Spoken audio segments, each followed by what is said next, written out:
우리 앞뒤 좌우에 계신 분들과 이렇게 인사하겠습니다. 당신은 내 뼈 중에 뼈요 살 중에 살입니다. 이렇게 인사하겠습니다. 당신은 내 뼈 중에 뼈요 살 중에 살입니다. 그랬더니 살 빼 그러는. 5월의 가정의 달을 맞이하여서 그리스도 안에 성장하고 성숙하는 가정이라는 제목으로 하나님 말씀 증거하고 있습니다. 첫 시간에는 자녀에 대해서 말씀드렸습니다. 자녀는 내가 주인이 아니라 참 주인이신 하나님께 맡겨야 된다고 말씀드렸어요. 그래야 하나님이 가장 사랑하시는 우리 자녀를 맡아주셔서 내 뜻대로 내 마음대로 키우는 것이 아니라 하나님의 뜻대로, 하나님이 원하시는 대로 자녀들이 자라나게 된다고 말씀드렸습니다. 두 번째로는 부모에 대해서 말씀드렸어요. 부모는 하나님께서 주신 천륜입니다. 사람의 마음대로 깰 수 없고 사람의 마음대로 물을 수도 없어요. 부모와 자식의 관계는. 그래서 부모를 공경하고 부모의 좋은 마음 가지고 좋은 태도로 부모를 대하여 하나님께서 약속하신 그 축복이 자자손손이 이어지게 된다, 이렇게 말씀드렸습니다. 오늘은 부부에 대해서 말씀드리겠습니다. 하나님께서 천지 만물을 창조하시고 마지막에 사람을 창조하셨습니다. 만물을 창조하시면서 하나님이 보시기에 좋았더라. 그런데 사람을 창조하고 나서는 하나님의 그런 말씀을 하지 않으세요. 오히려 아담을 창조하시고 하나님이 오늘 보면 18절, 앞에 18절을 보면 좋지 아니하니라 그랬어요. 좋지 않으셨다고 말씀했어요. 이때는 타락하기 전 아닙니까? 그리고 혼자 죄가 들어오기 전이고 사람의 부족함도 연약함 때문에 그런 것도 아니고 천국 같은 에덴 동산에 살았잖아요. 그런데 좋지 아니하다 이렇게 말씀하신 것은 아담이 짝 없이 홀로 살았기 때문에, 고독하고 쓸쓸했기 때문에 하나님께서 그렇게 보시고 말씀하신 것입니다. 우리는 여기서 이 세상을 살아가는 데 있어서 남편과 아내가 얼마나 중요한 존재인가를 알아야 됩니다. 여러분, 아내가 없으면 모든 게 다 있어도 우리가 행복할 수가 없어요. 또 남편이 없으면 모든 것을 다 가지고 있어도 우리가 행복할 수가 없어요. 왜 그런가? 하나님께서 창조의 원리로 그렇게 만들어 놓으셨기 때문에 아닙니까? 오늘 본문에 그것을 말씀하고 있어요. 둘 중 하나만 없어도 쓸쓸하고 고독하고 외롭게 살아갈 수밖에 없는 것입니다. 하나님이 그렇게 만들어 놓으신 창조의 섭리 때문에 그렇습니다. 그래서 오늘 본문에 아담을 깊이 잠들게 하셔서 거기서 갈빗대 하나를 취해서 하나님이 여자를 만드시고 그 여자를 아담에게 데리고 오십니다. 그랬던 23절에 아담이 이렇게 얘기합니다. 같이 한번 보겠습니다. 시작. 아담이 이르되 이는 내 뼈 중에 뼈요 살 중에 살이라. 이것을 남자에게서 취하였은즉 여자라 부르리라 하리라. 아담이 할 수 있는 최고의 감탄과 최고의 탄식과 행복의 언어 아닙니까? 내 뼈 중에 내 뼈요, 이 사람은 내 살이요, 이렇게 얘기했어요.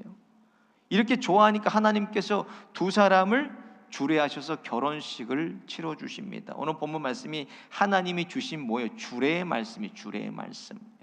가장 핵심이 되는 말씀은 24절 말씀입니다. 24절을 같이 보겠습니다. 시작. 이러므로 남자가 부모를 떠나 그의 아내와 합하여 둘이 한 몸을 이룰지로다. 마찬가지로 오늘 부부들은 이 하나님의 주례의 말씀을 늘 기억하고 이것을 실천하기 위해서 몸부림치며 살아야 돼요. 부부가 행복하게 사는 비결은 하나님 말씀대로 살면 행복한 거예요. 우리가 가정의 핵심이 부부라는 거예요. 하나님 말씀은 가정에서 자녀들의 문제 중요합니다. 자녀들이 우선순위로 두고 우리가 살아요.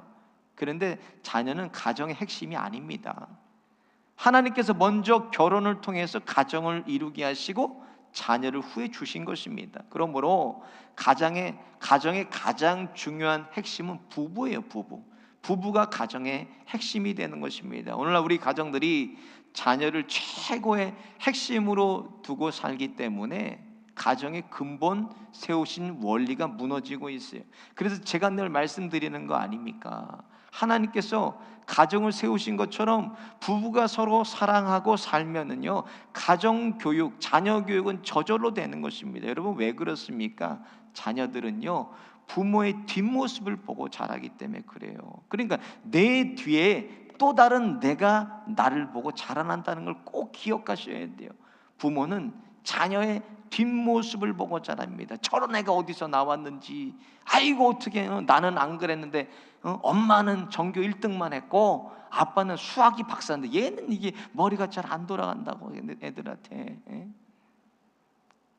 어디서 여러분 뭐 뚝 떨어졌어요? 그 자녀가 거기서 다 나온 거예요. 부모의 뒷모습을 보고 그대로 아이가 자라난 것입니다. 여러분, 부부의 관계가 행복하지 않으면 자녀 문제 그리고 신경 쓰고 살면 자녀들이 뭐라 그러는 줄 아세요? 엄마 아빠 문제나 먼저 해결하고 그 문제 가지고 기도하고 살라 그러는 거예요. 아이들이 부모의 관계를 보고, 부부의 관계를 보고 아이들이 그대로 따라가서 자라나게 되는 거예요. 저를 한번 따라해 보겠습니다. 제 책임입니다. 내가 먼저 회개하고 내가 먼저 반성해. 애들 뭐라 그럴 게 아니라니까요, 여러분. 내가 먼저 하나님 앞에 회개하고 내가 먼저 반성하고 살아야 돼요. 잠시 부부들을 여러분 한번 돌아보세요. 부부들 생각해 보세요. 그래서 우리 장로님들이 얼마 전에도 그런 말씀 하시죠. 어르신들이, 목사님 가와만사성이라고. 그게 무슨 말입니까? 가정이 화목하면 만사가 다 잘 된다는 말씀입니다. 가정이 화목하단 말 뭐예요? 부부 관계가 화목하고 부부 관계가 행복하면은 모든 만사가 다 잘 되는 것입니다. 간혹 이렇게 가정들을 신방하다 보면요, 요즘 들어서 이런 가정들이 많습니다. 한번 들어보세요. 생활은 다 이게 가족이, 남편과 아내가 같이 하는데 잠은 각방을 써. 따로 자, 따로. 각방 쓰시는 분 한번 손 들어보세요, 여러분. 제가 다 알고 있습니다. 저를 속이시면 안 돼요. 오늘부터 합방하시기를 축원드립니다. 예수 잘 믿어가지고 여러분, 그렇죠? 예수 잘 믿어서 수년간 각방을 쓰던 분이 합방하셨어요. 할렐루야. 아멘 안 하시네. 계속 각방 써라 이거에. 그러니까 예수를 잘 믿으면 여러분, 모든 이 부부관계도 잘 되게 돼 있고 자녀들도 잘 되게 돼 있고 만사가 다 잘 되게 돼 있습니다. 그래서 예수 만사성, 여러분 저 따라해. 예수 만사성이에요. 예수 만사성, 예수를 잘 믿으면 돼요. 그래서 부부관계를 통해서 부모와 자녀의 관계가 형성이 되잖아요. 그리고 그 형제 관계가 형성이 되고 더 나아가서 나라와 인류의 관계까지 좌우되는 것입니다. 그래서 인류의 문제는 곧 가정의 문제라고 해도 과언이 아닙니다. 부부 문제, 부부 문제. 부부가 잘 돼야 됩니다. 통계청의 발표 보니까요, 2년 전 거, 이제 2년 전마다 발표를 하거든요. 2023년 혼인과 이혼 통계를 보니까 혼인은 19만 4천 건이에요. 전년도 비해서 혼인이 1% 증가했어요. 이혼은 약 9만 3천 건입니다. 8.3%가 감소했어요, 이혼은. 그런데 이혼율이 감소한 것은 좋은 소식이지만 팩트를 보면 2022년, 2021년, 2020년을 보니까 결혼율이요, 매년 9%씩 감소, 9% 감소하고 있어요. 그러니까 결혼이 점점 줄고 있으니까 이혼이 낮아진 것도 당연한 수치입니다. 결국 무슨 말인가? 젊은 사람들이 결혼을 하지 않으려고 한다는 거예요. 그래서 요즘에 책도 결혼은 미친 짓이다, 막 이런 그런 책도 있잖아요. 결혼을 안 하려고 그래, 젊은 사람들이. 눈에 띄게 한 가지 늘어난 게 있어요. 근데 뭐가 늘어났냐? 다 이것이 뭐 줄고 다 뭐 줄었는데 황혼 이혼이 계속 늘어나고요. 황혼 이혼. 이게 뭐냐면 60 이상이 이혼하는 게 황혼 이혼이에요. 황혼 이혼. 4.5%씩 매년 꾸준히 증가하고 있는데 전체 이혼율의 20%가 황혼 이혼. 한 이혼 전문 변호사의 글을 보니까 제가 이런 글이 있어요. 마누라 나 때리지 마. 이런 글 제목이 이거예요. 그러니까 웃어야 될 일이 울어야 될지는 모르겠어요. 또 어떤 글을 보니까 여보 내가 잘못했어, 잘할게. 매 맞는 50대 60대 남자들이 늘었다는 거예요. 여기 남편 맞고 사는 분 계세요 혹시? 창피하니까 발을 좀 살짝 들어보세요. 맞고 사는 사람들이 많다는 거예요. 50대 60대가. 그러니까 뭐 힘이 약해서 맞습니까 우리가? 힘이 약해서 맞기보다는 그냥 가정의 평화를 위해서 참고 사는 거예요. 일이 더 커져서 이렇게 갈라서게 될까 봐 애들도 그렇고 손주들도 있고, 그러니까 참고 살아요. 부부가 어떻게 살아야 되나, 오늘 본문에 해답이 들어가 있어요. 어떻게 살아야 되나 24절 같이 살면 돼요. 같이 보겠습니다. 시작. 이러므로 남자가 부모를 떠나 그의 아내와 합하여 둘이 한 몸을 이룰지어다. 생긴 모습도 부부가 다르잖아요, 그렇죠? 자란 환경도 다르고 성격도 다 틀리고 습관도 다, 입맛도 다 틀려요. 그런데 어떻게 해야 되나, 서로 하나가 되기 위해서, 한 몸이 되기 위해서 몸부림치고 살면 되는 거예요. 주님과 우리의 관계도 마찬가지 아니에요. 주님과 우리의 관계는 나는 참 포도나무요 너희는 가지니 너희가 나를 떠나서는 아무것도 할 수 없다고 말씀했어요. 주님과 우리는 뗄래야 뗄 수 없는 관계에 있고, 주님과 떨어지면 죽는 관계가 우리 관계예요. 그래서 마찬가지입니다. 우리가 꼭 기억하고 살아야 될 것은, 나무와 가지는요 서로 주고받는 관계에 있어요. 뿌리에서 흡수한 영양분을 나무를 통해서 가지가 받아요. 그 가지가 나무에게서 받아서 잎에게 공급해 줍니다. 그러면 나뭇잎은 햇빛을 받아서 그것을 다시 뿌리에게 전달해 줘요.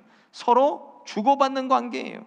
그래서 꽃을 피우고, 그래서 열매를 맺으면서 살게 됩니다. 마찬가지예요. 부부의 관계는 한 몸이 돼서 서로 나누며 서로 사랑하며 살아가는데, 여러분 사랑해서 살면은요 행복하지 않아요. 다 틀린, 뭐 습관도 성격도 입맛도 다 틀린데 어떻게 사랑해서 결혼합니까? 사랑해서 결혼하는 게 아니라 사랑하기 위해서 살면은 행복하게 살 수 있어요. 사랑하기 위해서 이것도 양보하고 이것도 자기가 손해보고 이것도 우리가 그렇게 사랑하면서 살아야 우리가 행복하게 살 수가 있어요. 한국에 갔을 때 아침에 TV가 틀어져서 드라마가 보려고 본 거 아니에요. 드라마를 봤는데, 어떤 드라마에 심장을 이식을 받았는데, 이 사람이 그 전에 이식한 사람의 감정이나 그런 성격이 그 사람에게 나타나는 거예요. 우연히 어떤 여자를 만나게 됐는데 심장이 막 뛰고 가슴이 뛰는 거예요. 쿵닥쿵닥쿵닥 막 가슴이. 누군가 나중에 봤더니 기증자의 전 여자친구를 만나게 됐어요. 그래서 실제로 제가 찾아보니까 셀룰러 메모리라는 게 있어요. 이게 뭐냐면, 장기를 이식받으면 이식해준 사람의 성격이나 그 기억의 일부도 이식받는다는 거예요. 그게 셀룰러 메모리라고 합니다. 장기의 일부를 이식받는데도 이렇게 나타나는데, 부부간에 서로 성격이나 기질은 어떻겠습니까, 여러분? 점점점 하나가 되기를 위해서, 한 몸이 되기를 위해서 몸부림치면서, 그러다 보면 오래 살면 뭐가 돼요? 부창부수가 되고, 오래 살면은 일심동체가 되는 거예요. 성경에 보니까 고린도전서 14장 10절을 보면 이렇게 기록되어 있습니다. 이같이 세상에 소리의 종류가 많으나 뜻없는 소리는 없나니 그랬어요. 이게 무슨 말인가? 이 땅의 모든 생명체는 각기 제각기의 소리를 가지고 소리를 내고 산다는 말이에요. 그 내는 소리에 서로 반응하면서 사는데, 오래전에 한국에서 베스트셀러가 됐던 책이 있어요. 그래서 좋은 물 먹기 운동이 일어났어요. 뭐냐면 에모토 마사루의 물은 답을 알고 있다라는 책이에요. 저거 한 번씩 다 여러분도 보셨을 거예요. 물에게 가서 인간의 감정이나 이 말들을 통해서 물이 반응한다는 건데, 가서 고마워, 사랑해 이렇게 말하면 물이 아주 아름다운 결정체를 이루고, 물한테 가서 뭐 사람의 나쁜 감정들, 부정적인 말들 쏟아내고 그러면 물이 일그러진 결정체를 만든다는 거예요. 그래서 물도 저렇게 말에 따라서, 감정이나 이것에 따라서 결정체를 만드는데, 여러분 사람은 어떻겠습니까? 부부관계는 어떻겠어요? 제가 볼 때는 너무 권사님이 아름다우세요. 너무 집사님이 키도 크시고 너무 미인이세요. 그래서 남편분한테 그랬어요. 아니, 권사님이 미인이시라, 또 집사님이 미인이시라 참 좋으시겠어요. 그랬더니 나는 그건 모르겠고 그러시는 거예요. 나랑은 목사님 상관없다고. 무슨 상관이냐고. 얼마나 눈이 높으시면 그러겠어요. 얼마나 눈이 높으시면. 이전에 메릴랜드에 있는 교회에 여자 집사님이 대장암 말기로 병원에 입원했어요. 너무 많이 퍼져서 이게 열었다가 다시 손도 못 썼는데, 신분도 안 되고 치료를 못 받았어요, 여자 집사님이. 그래서 미루다가 너무 힘들어서 병원을 갔더니 대장암 말기가 나왔어요. 근데 교육부에만 아이들이 쫄망쫄망한 애들이 4명 있었어요. 제가 교육부를 담당했으니까 신방을 갔는데 남편 되는 집사님이 저를 붙잡고 그러시는 거예요. 목사님, 우리 아내 꼭 살아야 된다고. 내가 힘든 일을 막노동하시는, 힘든 일하고 집에 들어오면 매일 아내를 구박하고 화내고 있는 화 없는 화 다 내고 막 물건도 던지고 맨날 오벼 파서 상처를 주고 우리 아내를, 저 사람 미련하게 저렇게 죽어가면서도 아프단 얘기도 안 하고 내색도 안 해서 자기는 대장암인지도 몰랐다는, 아픈지도 몰랐다는 거예요.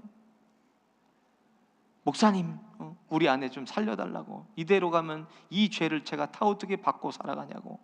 그런데 몇 개월 만에 돌아가셨어요, 그 집사님이. 여러분, 신앙생활은 그리스도 안에서 하나님의 모든 것을 누리고 맛보고 경험하는 게 신앙생활입니다. 그리고 고린도후서 5장 17절에 이렇게 기록되어 있어요. 같이 한번 볼까요? 시작. 그런즉 누구든지 그리스도 안에 있으면 새로운 피조물이라. 이전 것은 지나갔으니 보라 새 것이 되었도다. 그래서 반드시 요구하는 게 뭐예요? 우리에게 요구하는 건 그리스도 안에 있어야 된다는 거예요. 그리스도 안에. 그리스도 안에 있지 않으면 주님과 나는 아무 상관없는 거예요, 여러분. 아무리 전도 많이 하고 아무리 선교 많이 하고 봉사 많이 하고 아무리 헌금을 많이 하고 그래도 주님 안에 내가 있지 않으면 주님과 나는 상관없는 거예요. 그것은 주님 안에 있어야 돼요. 그리스도 안에 있는 것이 무엇인가 여러분 물어보세요, 본인들에게. 그리스도 안에 있는 것은 주의 마음 안에 우리가 들어가 있는 거예요. 주님의 마음 안으로. 주님의 마음 안으로 들어가야 주님이 나를 얼마나 사랑하시는지가 깨달아지고 하나님의 은혜가 깨달아지게 되는 거 아니에요? 주님의 마음 안으로 들어가야 돼요. 그래서 내가 무엇이기에 이 괴수 같은 나를 이토록 사랑하셔서 하나님이 나를 위해 십자가에 찢기시고 상하시고 피와 물을 다 쏟아서 나 같은 괴수를 구원하셨나, 생각만 해도 기쁘고 감사하고 감격하는 것입니다. 그래서 부모님이 자녀들이 속썩이고 말 안 들으면 뭐라 그래야, 너도 한번 장가 가봐서 네 자식 낳아봐라. 너도 한번 시집 가봐서 자식 낳아봐라. 그러면 네가 내 마음 알 건데. 저희 엄마가 그러시죠. 엄마가 마찬가지로 우리가 부모의 마음 안에 들어가려면 얼마나 들어가면 나를 위하시고 나를 사랑하시는 게 깨달아지잖아요, 여러분. 부모가 되면. 그러니까 부모의 희생 앞에 우리가 기뻐하고 감사하고 감격할 수가 있는 것입니다. 부부관계도 여러분 마찬가지예요. 부부관계도 남편의 마음 안에 내가 들어간다면, 아내의 마음 안에 내가 들어간다면 서로 이해하고 좋은 관계로 살아갈 수가 있습니다. 역지사지처럼 바꿔가면서 생각해보는 입장을 바꿔서. 근데 처지를 바꾸고 그렇게 생각하며 살질 않습니다. 이렇게만 처지만 바꿔도, 역지사지만 해도 서로의 갈등과 문제와 불신들을 다 해결할 수가 있는데 그러려고 하지 않고 자기 마음대로, 자기 고집대로 아집대로 그렇게 살아가요. 그러니까 그렇게 살다가 가정은 성장하지도 않고 그리스도 안에 성숙하지도 않고 그렇게 살다가 하나님께 가는 거예요. 정말 중요한 것은 사람이 아무리 그렇게 살려고 해도, 아무리 그렇게 하려고 해도 그렇게 되지 않아요. 왜 그렇습니까? 하나님이 우리에게 은혜를 주셔야 돼요. 은혜를. 하나님이 부부관계에도 은혜를 주셔야 은혜가 깨달아지고 서로의 마음에 들어가서 그것을 우리가 역지사지하며 살 수가 있는 거예요. 하나님이 은혜를 주셔야 돼. 그래서 시편 128편 1절부터 4절에 이렇게 기록이 되어 있습니다. 같이 한번 읽어보겠습니다. 시작. 여호와를 경외하며 그의 길을 걷는 자마다 복이 있도다. 내가 내 손이 수고한 대로 먹을 것이라. 3절 아직 아멘 아닙니다. 내 집 안방에 있는 내 아내는 결실한 포도나무, 내 식탁에 둘도 앉은 자들은 어린 감람나무 같으리로다. 4절 여호와를 경외하는 자는 이같이 복을 얻으리로다. 아멘. 여호와를 경외하면 하나님을 전적으로 신뢰하고 살라는 거예요. 하나님을 전적으로 의지하고 살고 하나님만 바라면 부부관계도 행복을 누리고 자녀들에게도 은혜를 주신다는 말씀이에요. 그래서 다 복되고 잘 된다 이 말씀입니다. 여러분, 그래서 예수 만사성이, 예수 잘 믿으면 돼요. 여러분, 예수를 잘 믿으면 부부뿐만 아니라 자녀들도 그것을 보고 복된 자녀들이 될 수가 있는 거예요. 여러분, 주님을 사랑해 보세요, 여러분. 내가 교회를 사랑하고 살아보세요, 부부가. 그러면 자녀들도 그거를 배우고 따라가는 거예요. 그걸 늘 우리가 얘기하는 거잖아요. 얼마 전에도 어떤 집사님이 그래요. 내가 그렇게 주님 위주로 교회 중심으로 사니까 애들이 그것을 보고 따라오더라는 거예요. 따라오더라는 거예요. 어려운 일 생기면 뭐 기도하고, 어려운 일 생기면 목사를 찾아가요.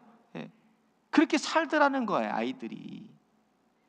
모두가 예수라는 한 방향을 보고 사는 거예요. 온 가족이 한 방향 바라보고 가정이 사는데 그 가정이 안 될 수가 있어요. 예수님을 바라보는데, 믿음의 주에 온전케 하신 예수를 바라보고 예수를 추구하고 닮아가고 사는 가정이 안 될 수가 없습니다, 여러분. 여러 식구가 의견도 다 달라요. 생각도 다릅니다. 환경도 다 달라요. 처지도 다 달라요. 그런데 예수라는 목적에 온 가족이 맞추어지면 주님이 그 가정의 주인 되셔서 그 가정을 다스리시고 통치하시는 천국이 거기에 임하게 되는 거예요, 여러분. 이 믿음의 주요 온전케 하시는 예수를 온 가족이 바라보시기를 예수님 이름으로 축원드립니다. 그러면 거기에 무엇이 이루어지나? 하나님의 나라, 천국이 그 가정 안에 이루어지게 되는 거예요. 그래서 부부도 다스려 주시고, 부부도 통치해 주시고, 자녀들도 마찬가지예요. 그래서 일터도 그렇고, 그러니까 가정의 주인, 부부의 주인을 예수님으로 모셔서 온 자녀들도, 온 가정이 예수를 바라보고 예수를 추구하고 예수님을 닮아가는 그런 부부들, 온 가정 다 되시기를 예수님의 이름으로 축원드립니다. 오늘 말씀 생각하시면서 함께 찬양하고 기도하겠습니다.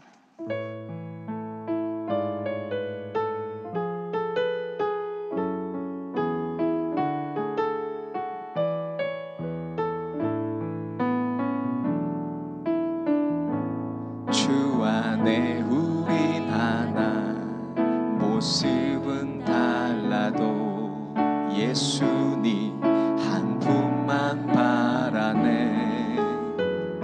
사랑과 선행으로 서로를 격려해 따스함으로 보듬어가리. 주님 우리 안에 함께 하시니 형제 자매의 기쁨과 슬픔 느끼네. 내 안에 있는 주님 모습 보네. 그분 기뻐하시네.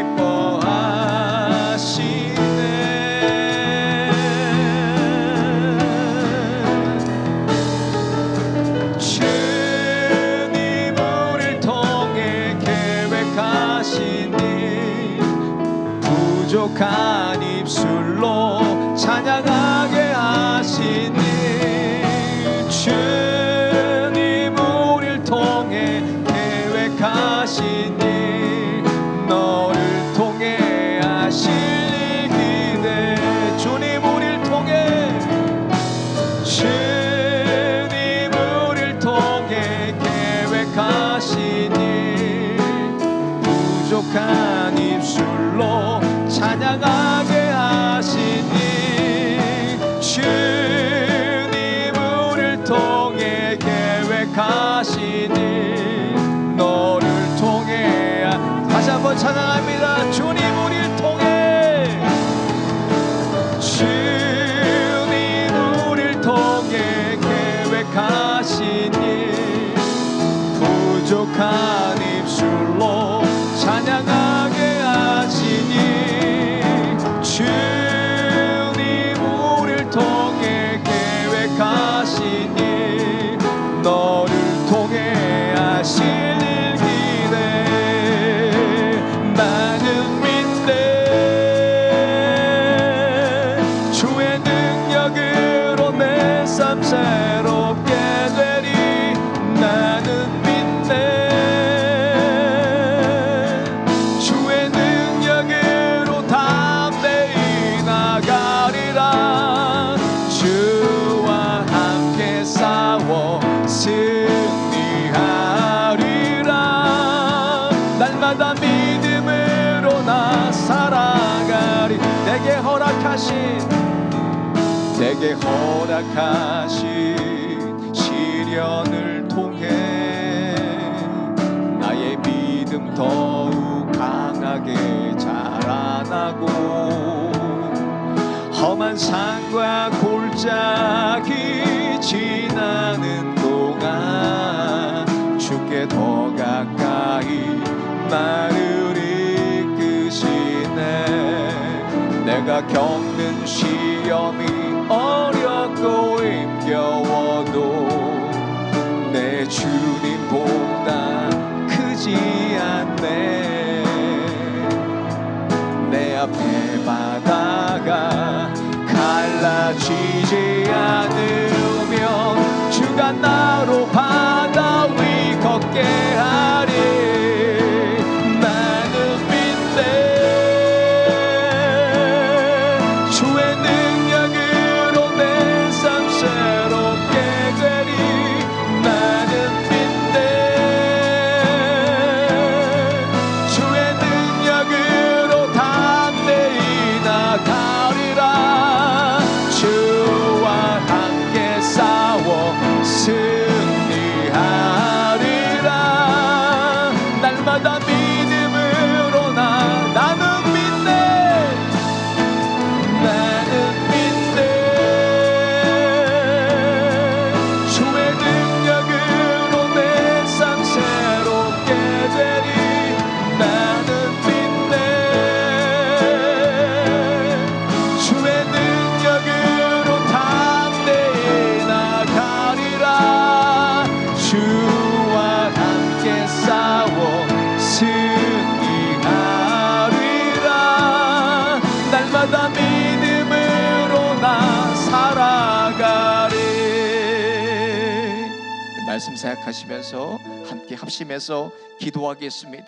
신앙생활이 그리스도 안에서 시작되듯이 주 안에 한 몸 되게 하신 부부가 서로 마음 안에서 입장을 바꾸고 이해하고 용납하고 완전한 그리스도의 사랑을 이루는 부부 되게 하여 주옵소서. 겉으로 드러나는 형통함보다 하나님과의 바른 관계 세우는 부부 되게 하여 주셔서 자녀들에게도 믿음의 대를 물려주는 부끄럽지 않은 믿음의 부모 되게 하여 주옵소서. 주여 한번 부르짖고 함께 합심해서 기도하겠습니다. 주여